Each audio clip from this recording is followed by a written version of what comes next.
किए आमको भल कहले आमे भल हो जीवानी कि किए आमको खराब कहले आमे खराब हो जीवानी आमे निजे जहा ताहा हेकी रहिबा। लोके कहती मु कौन करिबी मु किछि करि पारु नाही मोर परा केही सहारा नाहंती। किंतु मने रखंतु बेसहारा लोक सबुबेले इतिहास रचंती।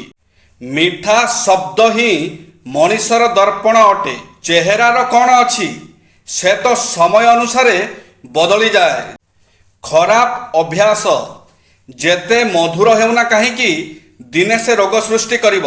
भल अभ्यास जेते कष्ट हेउना कहीं दिने से औषधरे परिणत होइजिब। कौनसी भल लोक सहित केबे भी धैर्यठू अधिक खराब व्यवहार करंतु नाही। काहेकि ना सबुठारु सुंदर काच भांगी गले हथियार रे परिणत होइथाय। जन्मरु समस्ते किछि ना किछि कार्य चैंपियन थांती हेले एहाकू जानिबाकू हेले बाहर जगार समय नष्ट न करी निज उपरे समय देबाकू पड़िबो। जय श्री जगन्नाथ।